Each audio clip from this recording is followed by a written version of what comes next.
चलिए जानते हैं कि 1 जनवरी 2026 से कौन से नए नियम लागू हो रहे हैं। जी हाँ, 1 जनवरी 2026 से पूरे भारत में कई अहम नियम लागू होने जा रहे हैं। इससे पहले बात करते हैं पैसों की, यानी बैंकिंग और फाइनेंस से जुड़े बदलावों की। पैन को आधार से लिंक न करने पर अब गंभीर परिणाम भुगतने पड़ सकते हैं। मतलब बैंक के काम से लेकर टैक्स रिफंड मिलने तक सब कुछ अटक सकता है। वैसे कर्जदारों के लिए एक अच्छी खबर भी है, क्रेडिट स्कोर अब तेजी से अपडेट होगा। पहले इसमें 15 दिन तक लगते थे, लेकिन अब ये काम सिर्फ 7 दिनों में हो जाएगा।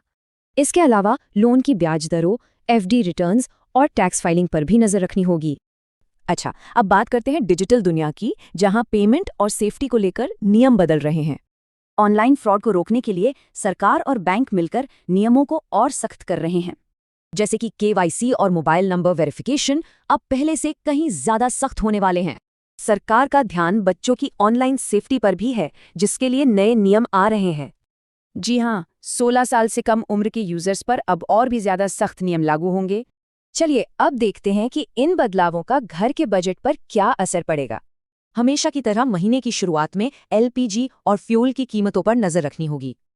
अच्छी बात यह है कि अब राशन कार्ड बनवाना आसान हो जाएगा, एक नए ऑनलाइन सिस्टम से।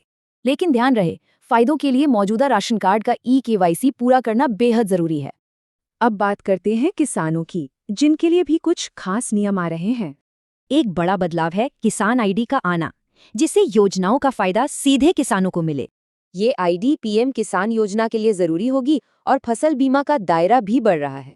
तो मुद्दा ये है कि इन सभी बदलावों के लिए हमें पहले से तैयार रहना होगा।